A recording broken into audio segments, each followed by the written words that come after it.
دوستوں، بزرگوں اور بھائیوں، نبی رحمت صلی اللہ تعالیٰ علیہ وآلہ وسلم کی سیرت مبارکہ اور سرور کائنات علیہ الصلاۃ والسلام کے احوال شریفہ کا ذکر امت مسلمہ کے درمیان روز کیا جاتا ہے۔ جن لوگوں نے بھوک نہ دیکھی ہو انہیں کھانے کی قدر نہیں ہوتی، جن لوگوں نے گرمی نہ دیکھی ہو انہیں سردی کی خوبصورتی کا احساس نہیں ہوتا، خزاں سے جو گزرا ہی نہ ہو وہ بہار کی کیا قدر کرے گا۔ ہم نے وہ انسانی رویے نہیں دیکھے، وہ غلامی نہیں دیکھی، وہ آزمائش نہیں دیکھی، وہ ظلم، وہ جبر، وہ قہر نہیں دیکھا۔ اس لیے ہمارے درمیان جب نبی پاک صلی اللہ علیہ وسلم کی سیرت مبارکہ کی بات ہوتی ہے تو وہ خاص توجہ جو کسی مسلمان کو کرنی چاہیے وہ بعض اوقات محسوس ہوتا ہے الا ماشاءاللہ کہ وہ توجہ نہیں کی گئی۔ آپ اس پر کئی بار غور کریں تو آپ کو اندازہ ہوگا کہ یہ جملہ کہنا کتنا آسان ہے کہ بندہ بیچ دیا جاتا تھا اور اسے خرید لیا جاتا تھا۔ کسی کا گھر بکے تو وہ کتنی تکلیف میں آتا ہے، اور اگر وہ خود بکے تو کہنا کتنا آسان ہے، لیکن اس درد کو ہم محسوس نہیں کر پاتے۔ یہ کہنا کتنا آسان ہے کہ بیٹی دفن کر دی جاتی تھی، لیکن اگر آپ تاریخ پڑھیں تو یہ لفظ نہیں ہے کہ بیٹی دفن کی جاتی تھی، لفظ یہ ہے کہ زندہ ہی دفن کر دی جاتی تھی، اسے مارا بھی نہیں جاتا تھا، زندہ درگور قبر میں اتار دیا گیا ہے۔ اب ہم اس کیفیت کو سمجھنے سے عاری ہیں، سمجھ نہیں پا رہے ہوتے کہ ہم کس طرح کر کے ان چیزوں پر غور کریں اور توجہ کریں کہ یہ کس قدر زیادہ اللہ نے ہمیں آسانی دی ہے کہ رسول پاک کی غلامی عطا فرمائی ہے۔ تو جو عرض کرنا چاہ رہا ہوں اس پر آپ غور کریں گے کہ وہ اس دور کی شدتیں چونکہ ہم نے دیکھی نہیں، آج بھی نہیں دیکھ رہے، تو اس لیے بعض اوقات میں دیکھتا ہوں کہ وہ بات ہو رہی ہوتی ہے تو لوگ اس کو اسی لہجے میں لے رہے ہوتے ہیں۔ نبی پاک صلی اللہ علیہ وسلم نے لوگوں کے اندر احساس بانٹا ہے، حضور نے درد دل تقسیم کیا ہے۔ نبی پاک علیہ الصلاۃ والسلام نے انہیں مادہ پرستی سے کھینچ کر اللہ کے قرب کا رستہ دکھایا ہے۔ حضور علیہ الصلاۃ والسلام نے انسانوں کے دل انسانوں کے حق میں نرم کیے۔ قرآن مجید فرماتا ہے لقد جاءکم رسول من انفسکم، تحقیق تمہیں میں سے ہم نے تمہیں ایک رسول عطا فرمائے، عزیز علیہ ما عنتم۔ قرآن مجید کے لفظوں کا حسن دیکھیے، فرمایا تمہارا مشکل میں پڑنا میرے نبی کو تکلیف دیتا ہے، حریص علیکم، وہ تمہاری بھلائی چاہنے میں جلدی کرتے ہیں، وبالمؤمنین رؤوف الرحیم، مومنوں پہ رؤوف بھی ہیں اور رحیم۔ نبی پاک صلی اللہ تعالیٰ علیہ وسلم نے دولت احساس، ہمارے اندر احساس نہیں رہتا، کوئی بھی کسی بھی قسم کی جب ہم کوئی بات شروع کرتے ہیں تو ہم یہ سمجھتے ہیں کہ دراصل جو میں نے سوچ لیا ہے اور جو میں نے طے کر لیا ہے وہ ٹھیک ہے۔ دوسروں کا جذبہ اور ان کے جذبات کا احساس وہ کرتے نہیں ہم، اور اگر کبھی نیکی کرتے بھی ہیں تو اس کو اتنا محدود کر لیتے ہیں، اپنے ذہن میں پہلے محدود کر لیتے ہیں کہ اس کا جو اسلام آفاقی پیغام نیکی کا دیتا ہے وہ ہمارے ذہنوں میں موجود ہی نہیں رہتا۔ دیکھیے نبی پاک صلی اللہ تعالیٰ علیہ وسلم نے امت پر جب صدقات اور زکوٰۃ ضروری قرار دیے تو فرمایا تم نے 2.5% زکوٰۃ دینی ہے، وہ بھی سال گزرنے کے بعد۔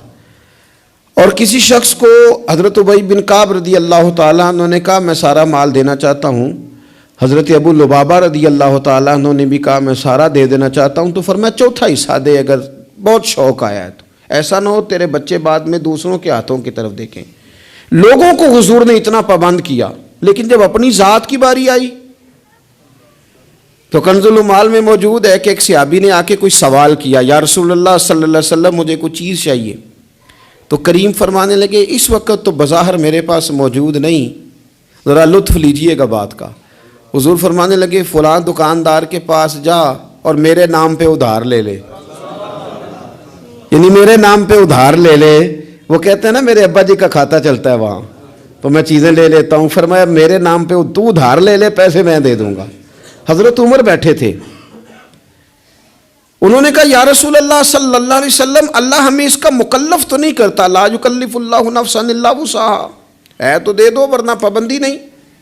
قرض اٹھا کے کسی کی مدد کرنا اللہ تو اس کا پابند نہیں کرتا۔ حضرت عمر نے جب حضور کو یہ کہا تو سرکار نے یہ بات ناپسند کی، پسندیدگی کا اظہار نہیں کیا۔ ایک انصاری قریب بیٹھے تھے، وہ کہنے لگے حضور آپ بانٹیے، عرش کا مالک آپ کو بڑا ہی عطا کرے گا۔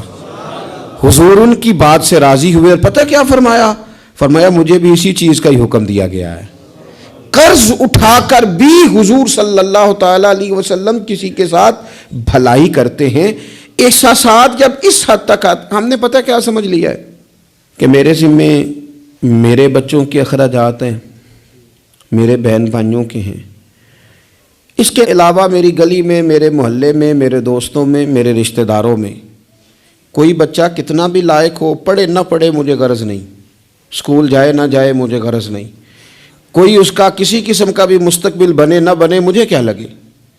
اور بڑے شاپنگ مال سے جب لوگ شاپنگ کر کے باہر نکلتے ہیں اور پھر دروازے پر وہ باہر آتے ہیں جب، تو ان کی کار کے گرد جب چھوٹے چھوٹے لوگ، چھوٹے چھوٹے بچے خیرات مانگنے کے لیے آگے بڑھتے ہیں، تو پھر وہ ڈھونڈ رہے ہوتے ہیں کہ کہیں نوٹ کھلا ہوا ملے 5-10 کا، تو وہ ہم اس کو تھمائیں گے اور کہیں گے کہ دیکھا میں نے کتنی سخاوت کی، اور وہ بھی اگر ہو تو، ورنہ جھڑک کے گزر جائیں گے۔ وہ احساسات جو آپ کے اپنے بچے کے لیے ہیں، وہ جذبات جو آپ نے اپنے سینے میں اپنے بیٹے کے لیے چھپائے ہوئے ہیں، آپ تو رحمت للعالمین نبی کے ماننے والے ہیں، آپ کس طرح ایک دائرے میں اپنے آپ کو بند کر کے بیٹھ گئے اور دوسروں کے بارے میں آپ نے وہ بات کی نہیں، وہ ذوق پیدا ہی نہیں کیا۔ بڑے درد سے کہتا ہوں، جب ہم کسی کے بچے کا عیب بیان کر رہے ہوتے ہیں تو دل پہ ہاتھ رکھ کے ایک دفعہ سوچنا چاہیے کہ اگر یہ بات میرے بچے کی ہوتی تو میں یوں ہی بیان کرتا، یہی لہجہ ہوتا میرا اس بات کو گفتگو کرنے کا جو میں کسی کے بارے میں اپنے گھر میں کر رہا ہوں، اور میں کہہ رہا ہوں کہ معاذ اللہ اس کے ابے نے حلال نہیں کما کے کھلایا اور اس کی اماں نے تربیت ٹھیک نہیں کی، تو یہ لوگ اس طرح کے، یہ کیا انداز میں اپنے گھر میں اختیار کرتا ہوں؟ تو میرے نبی پاک صلی اللہ تعالی علیہ وسلم نے تو کہا ہے مومن ہوتا ہی وہ ہے جو اپنے لیے پسند کرتا ہے وہی بھائی کے لیے بھی پسند کرتا ہے۔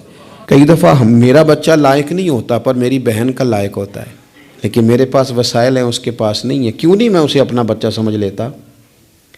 کیوں نہیں میں کہتا کہ چلو میں اپنی کچھ چیزیں وہاں صرف کر دوں اور وہی آگے نکل جائے؟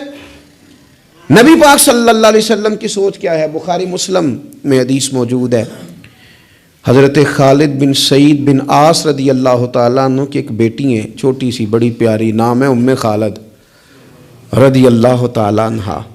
حضور کے پاس نہ کہیں سے کچھ کپڑے آئے، چادریں آئیں، بڑے پیارے کپڑے تھے، حضور نے صحابہ میں بانٹے، ان میں ایک شال تھی، چادر تھی، اس پہ خوبصورت رنگوں کی کڑھائی ہوئی تھی، تو وہ چادر جب نکلی تو لوگوں کو بڑی بھلی لگی، تو حضور نے فرمایا تمہارا کیا خیال ہے میں کسے دوں گا؟ تو صحابہ چپ کر گئے، بھئی ہم کیسے بتا سکتے ہیں کہ محبوب کی چاہت کیا ہے؟ حضور نے تجسس بڑھانے کے لیے کہا کہ تمہارا کیا خیال ہے میں کسے دوں گا؟ لوگ خاموش ہو گئے، تو فرمایا جاؤ کوئی ام خالد کو بلا کے لاؤ۔ ان کے نہ والد وہاں موجود تھے، نہ چچا موجود تھے، نہ خاندان کا کوئی لوگ موجود تھا، فرمایا اس بچی کو بلا کے لاؤ۔ بچی بڑی پیاری تھی، اکثر آتی تھی تو حضور کی پشت پر نہ مہر نبوت تھی، تو اس کے ساتھ کھیلتی تھیں، تو ان کے والد منع کرتے تھے یہ کیا کرتی ہو؟ تو حضور فرماتے تھے آپ چپ کریں، بچی جو کرتی ہے اسے کرنے دیں، اسے بلا کے لاؤ اس بچی کو۔ ان کے والد کو لوگوں نے جا کے کہا تیری بیٹی کو حضور یاد کر رہے ہیں، تو اپنی بیٹی کو گود میں اٹھا کے حضور کے پاس لائے۔ حضور وہ چادر گھر بھی بھیج سکتے تھے، پر حضور نے نا وہ بچی کو چادر اڑائی اور کہا ہاذا ثنا یا ام خالد ہاذا ثنا، کہا ام خالد دیکھو پیاری کتنی لگ رہی ہے بیٹا، اور تجھ پر جچ بھی کتنی رہی ہے، سونی کتنی لگ رہی ہے، اور تمہیں پیاری بڑی لگ رہی ہے۔ حضور نے وہ تحفہ دیا، پھر ایک موقع پر ایک اور تحفہ حضرت ام خالد کو دیا، اور وہ تحفہ دے کے حضور فرمانے لگے بیٹا اسے پہننا اور پھر پہننا اور پھر پہننا اور بار بار پہننا، اللہ تمہیں لمبی عمر دے اور اسے پہن کے پرانا کرنا۔ حضرت ام خالد صحابیات میں سب سے بعد میں ان کا انتقال ہوا ہے، 90 سال کے قریب عمر ہو گئی تھی، پر کہتی تھی میں نے مدینے والے کا تحفہ آج بھی سنبھال کے رکھا ہوا ہے۔ کیونکہ حضور صلی اللہ علیہ وسلم کے جذبات اگر حضرت حسنین کے لیے ہیں، اگر اپنے عظیم عالی شان عظمتوں شانوں والے نواسوں کے لیے ہیں. تو حضور صحابہ سے ہی پیار نہیں کرتے تھے، صحابہ کی اولادوں سے بھی پیار کرتے تھے. ان کی اولادوں تک حضور کی محبت کا یہ رنگ جاتا تھا. ہم چونکہ ترجیحی بنیادوں پر خیر خائی نہیں کرتے، کبھی کوئی آ گئی نیکی تو کر لی، وہ بھائی سارے کپڑے اپنے گھر میں ہی بانٹنے ہیں، جو ملے گا اسے پلٹ کے اپنے گھر ہی پھینکنا ہے. کسی کا کوئی حق ہی نہ رہے ہماری دولت پر، کسی کا کوئی حق ہی نہ رہے ہماری خیر خائی پر. پلٹ پلٹ کر، وہ میں اکثر کہتا ہوں کہ عجیب زمانہ آ گیا نا. پیر صاحب کے گھر میں پیدا ہونے والا پیر ہے، دوسرا ہو سکتا لیڈر کا بیٹا ہی لیڈر ہے، دوسرا ہو سکتا سیاستدان کا بیٹا ہی. او بھئی کس نے پابندی لگا دی ہے کہ یہ کہیں اور نہیں جا سکتی؟ اور سب جگہ اللہ ماشاءاللہ، دینی لوگوں میں بھی، دنیاوی لوگوں میں بھی، سیاسی لوگوں میں بھی، سب جگہ ہر جگہ یہی ہے کہ اس کے بعد اس کا بیٹا ہی آئے گا. کوئی چیز باہر جانی نہیں چاہیے، جانے نہ پائے. ہر چیز گھر کے اندر رکھو. آپ نیکی کا جذبہ پیدا کریں. ہم نہ تھوڑا سا دوسروں سے ممتاز بن جاتے ہیں. کوئی بندہ کو نیکی کر لے تو اسے بخار چڑھ جاتا ہے کہ میں نے کی تو ہے نا. کوئی بندہ تھوڑا سا عالم ہو جائے تو وہ کہتا ہے کہ میری ساری عزت کرو، تمہیں نہیں پتا کہ میں تھوڑا پڑھا ہوں. میری طرح کے بندے بڑی جلدی وہ اوپر اٹھ جاتے ہیں. اسی طرح کا معاملہ افسر کا ہے، اسی طرح کا معاملہ مالدار آدمی کا ہے. خود اپنا اعزاز بنا لیتے ہیں. رسول پاک کی یہ شان ہے کہ اللہ نے انہیں نبیوں کا امام بنایا ہے. اور بعد از خدا بزرگ توئی قصہ مختصر. حضور روٹین میں تو بیٹھتے تھے، جمعے کا خطبہ دینے کے لیے تو منبر پہ آتے تھے، پر باقی صحابہ کے اندر مل جل کے بیٹھتے تھے، مل جل کے. ایک جہاد تھا، صحابہ کہتے ہیں واپس آ رہے تھے تو رستے میں رکے، کھانا کھانے کا ارادہ بنا تو ظاہر ہے کھانے ہوٹلوں سے تو ملتے نہیں تھے، پکانے پڑتے تھے. تو کھانے کی تیاری ہونے لگی تو کچھ لوگوں نے کہا کہ ہم گوشت صاف کرتے ہیں، گوشت بناتے ہیں. کچھ نے کہا کہ برتن میں صاف کر کے اہتمام کرتا ہوں. کسی نے کہا کہ میں بعد میں بانٹنے کا تقسیم کرنے کی ڈیوٹی لیتا ہوں. سب ڈیوٹیاں لے رہے تھے تو حضور بھی بولے، فرمایا تم نے اپنے اپنے ذمے کام لے لیے ہیں، میں اس طرح کروں گا لکڑیاں اکٹھی کر کے لاؤں گا تاکہ آگ جلا کے روٹی پکائی جا سکے. صحابہ کہنے لگے فدا کا روحی و قلبی، سونے دل بھی قربان، جان بھی قربان. فدا کا ابی و امی، ماں بھی قربان، باپ بھی قربان. ہم جو حاضر ہیں یہ کام کرنے کے لیے. تو حضور نے فرمایا میں تم سے ممتاز نہیں ہونا چاہتا، مل جل کے رہنا چاہتا ہوں تمہارے بیچ. آپ جب لوگوں کے بیچ وقت گزارتے ہیں تو تبھی تو ان کے دکھ سکھ کا آپ کو پتہ چلتا ہے. اور جب آپ اپنا لیول ہائی کر کے اوپر اٹھ جاتے ہیں تو پھر آپ کو کیسے پتہ چلے گا کہ عام آدمی کس تکلیف میں مبتلا ہے. میرے نبی پاک علیہ السلام صحابہ کیا حضور سے بات کرتے ہیں؟ حضور تو نبیوں کے امام ہیں، لیکن سرور کائنات علیہ السلام نے لوگوں کے بیچ رہ کے لوگوں کے ساتھ اعلیٰ نیکی کرنے کا پیغام دیا. اور نیکی کو اس کے بام عروج تک جا کر لوگوں تک اتارنے کی نبی پاک علیہ السلام نے بات کی. بام عروج تک جا کے. کبھی اس طرح بھی ہوتا ہے کہ سامنے والا تلخ رویہ لے کے آتا ہے، لیکن دین کے اندر آپ کو یہ حکم دیا گیا ہے کہ آپ بندہ دیکھ کے اپنا رویہ نہیں بدلیں گے. آپ یہ دیکھیں گے کہ میرے دین نے مجھے کیا پیغام دیا ہے. آپ جس طرح مسجد میں دیندار ہیں، بازار میں بھی اسی طرح ہی دیندار ہیں، دکان پہ بھی اسی طرح ہی دیندار ہیں. کیونکہ اسلام جہتی اور وقتی مذہب نہیں، موسمی نہیں. آپ یہ کریں گے کہ آپ ہر مقام پہ اللہ رسول کو پیش نظر رکھ کے آگے بڑھیں گے. اور اگر یہ نہیں ہے مزاج تو پھر معاملہ اور ہے. دیکھیے بدر کے دن جو لوگ آئے تھے نا مسلمانوں سے لڑنے کے لیے، تو وہ پھول لے کے نہیں آئے تھے، گھی شکر لے کے تو نہیں نا میدان میں آئے تھے، نہ ان کے پاس مٹھائیوں کے ڈبے تھے، تلواریں اور نیزے لے کے آئے تھے.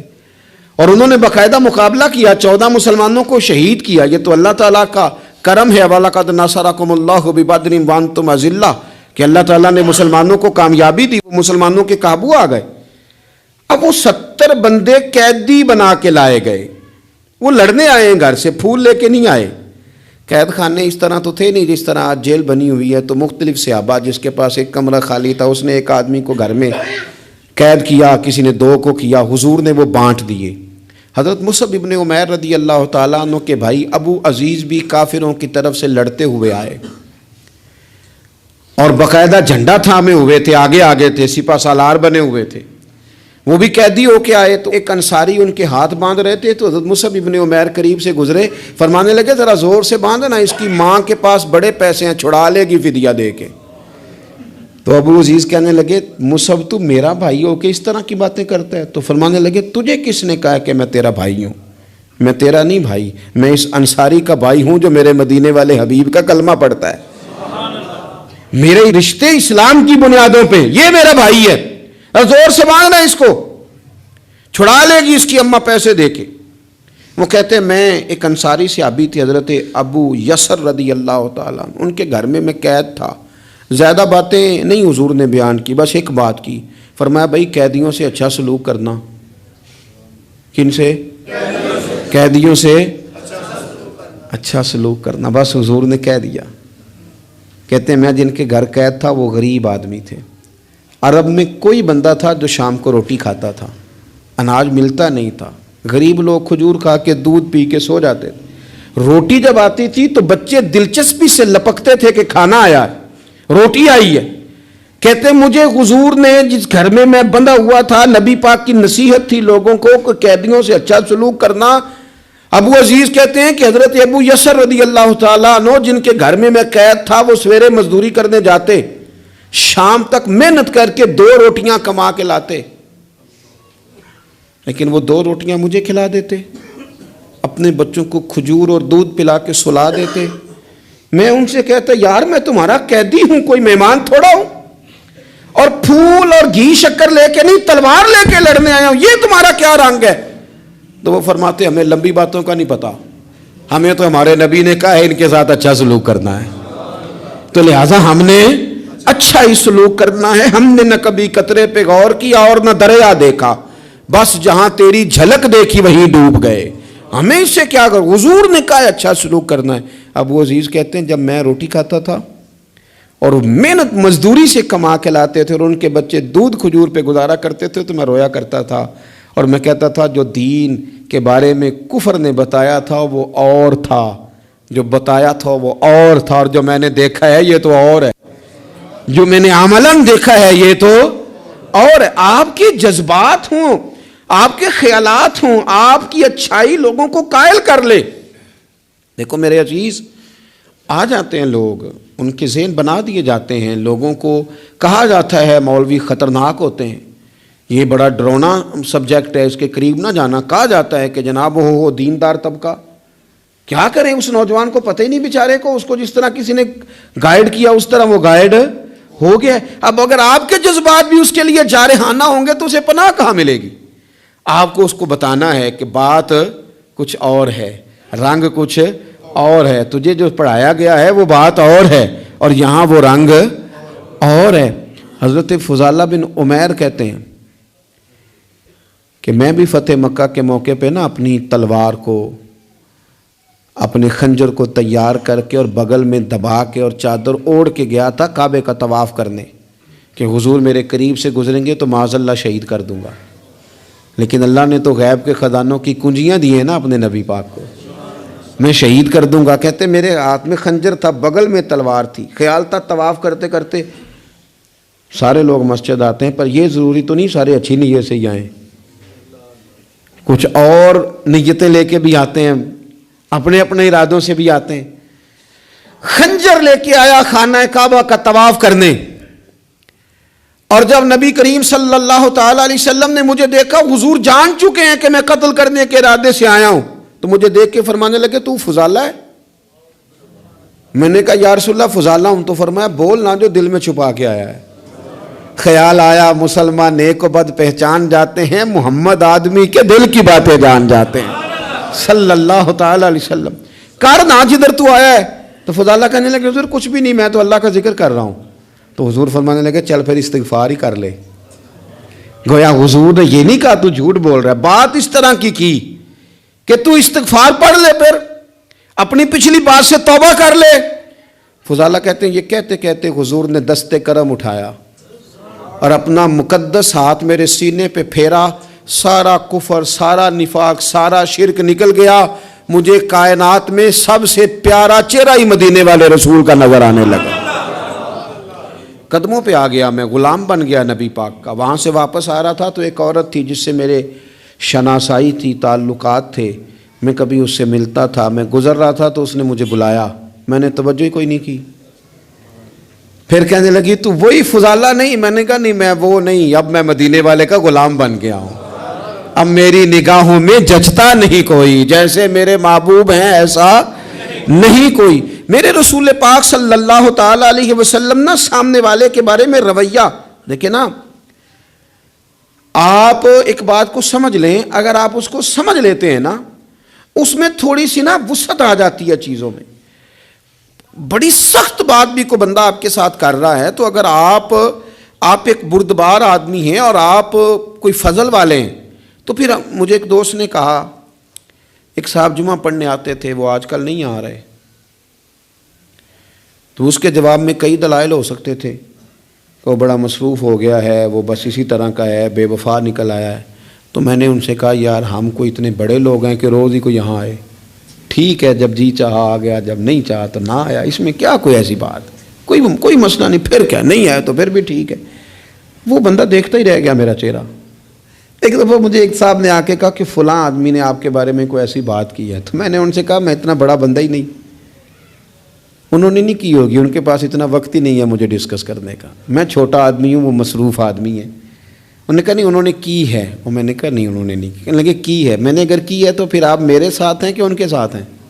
کہنے لگے جی تو میں آپ کے ساتھ ہوں۔ پھر میں نے کہا اگر آپ میرے ساتھ تھے تو مجھے بتانے نہ آتے، اگر آپ سمجھتے تھے کہ میں ٹھیک ہوں تو پھر میری وکالت کر دیتے۔ آپ تھوڑا نرم رہیں، تھوڑا حوصلہ کریں، چیزوں کو سہنا سیکھیں۔ اگر آپ ہر وقت رد عمل پہ تیار ہیں تو پھر تو آپ کو لوگ کمزور کر دیں گے، بزدل ہو جائیں گے۔ دنیا میں سب سے کمزور وہ بندہ ہوتا ہے جسے چڑھایا جا سکتا ہے،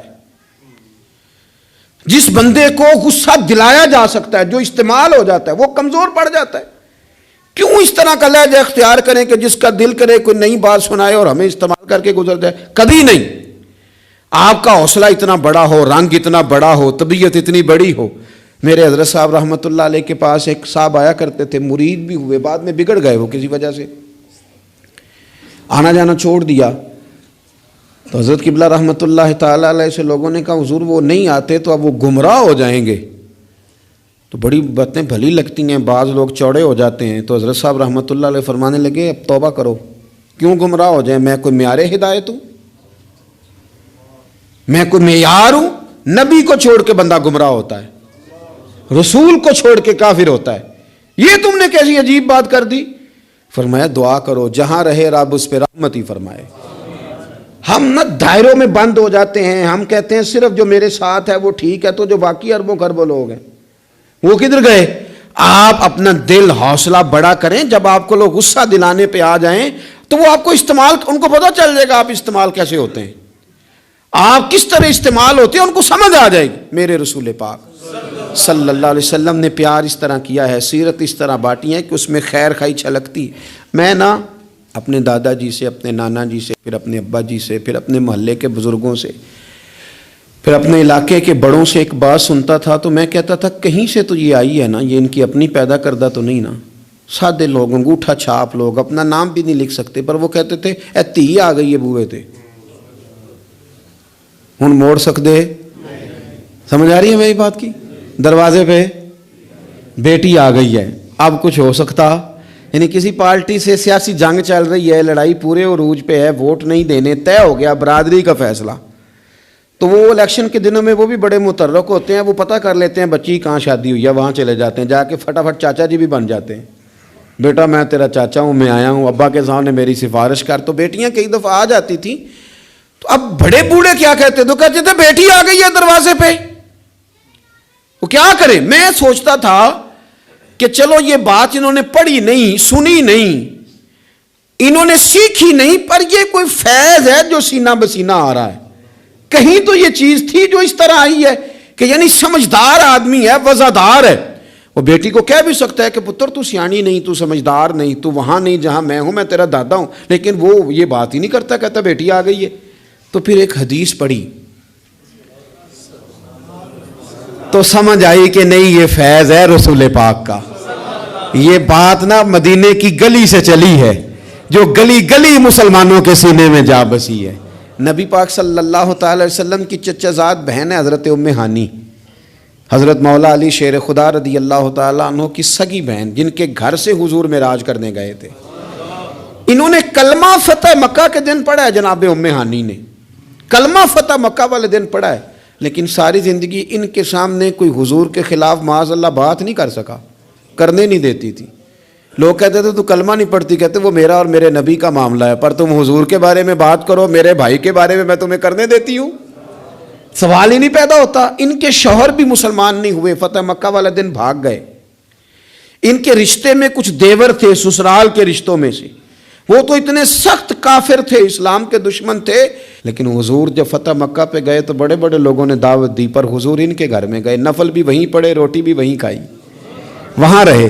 حضور وہاں سے تشریف لے گئے ایک اور جگہ، تو اعلان ہوا کہ ان کے وہ جو دو دیور ہیں جناب ام ہانی رضی اللہ تعالیٰ عنہ کے، ان کو نہ جہاں ملے مار دیا جائے۔ اب انہیں ڈھونڈ کون رہا ہے؟ مولا علی خود ڈھونڈ رہے ہیں، حالانکہ وہ رشتہ دار ہیں، حضرت علی نے تلوار پکڑی ہے، جہاں ملیں گے مار دوں گا۔ جناب ام ہانی نے نا اپنے وہ دونوں دیور تلاش کیے، ڈھونڈ کے لائیں، لا کے کمرے میں بند کر کے باہر سے دروازہ بند کیا اور سیدھی حضور کے پاس چلی گئی، کہنے لگی علی انہیں ڈھونڈ رہے ہیں، یہ پیغام آیا ہے ان کے لیے، یہ اعلان کر دیا گیا ہے۔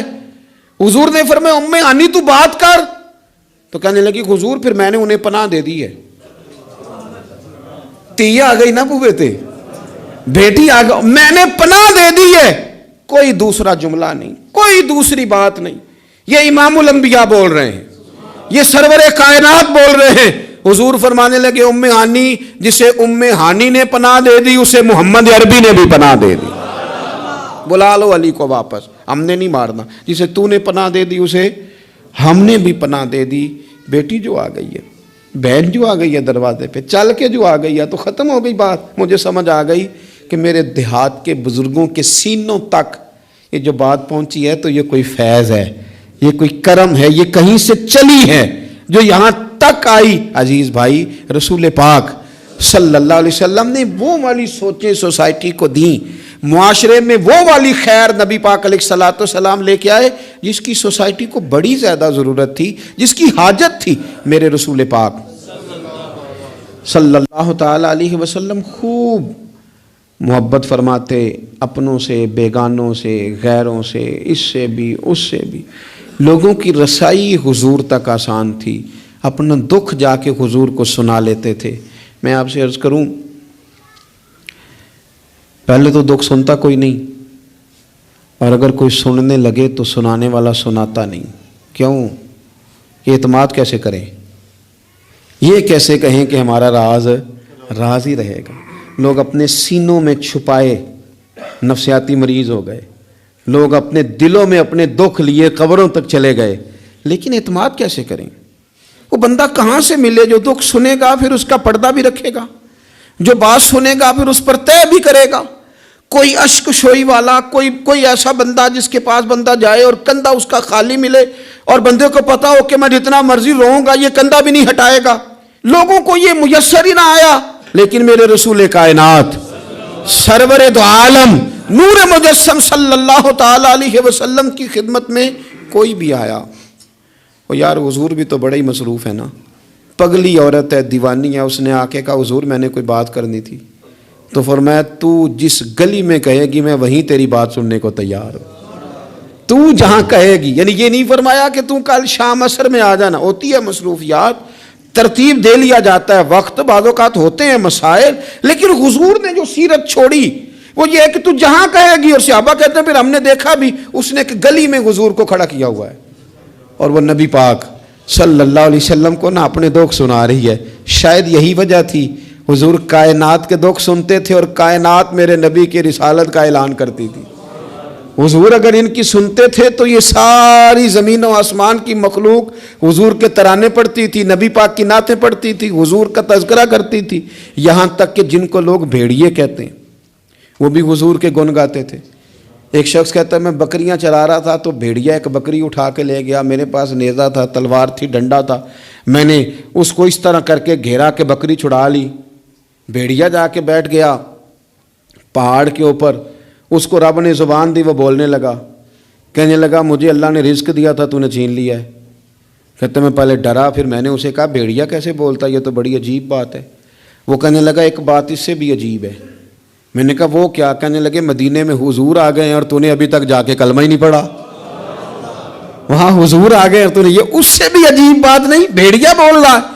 کائنات کے جب حضور نے، یہ جو پوری دنیا میں لوگوں نے یا رسول اللہ یا رسول اللہ یا رسول اللہ کی صدا بلند کی، اور یہ ذرہ ذرہ بھی عید میلاد پہ حضور کے ترانے پڑھتا نظر آیا، تو یاد رکھو حضور نے اپنی مدثر کی چادر پھیلائی ہی اتنی ہے کہ دھرتی ساری کے دکھ حضور نے سمیٹ لیے.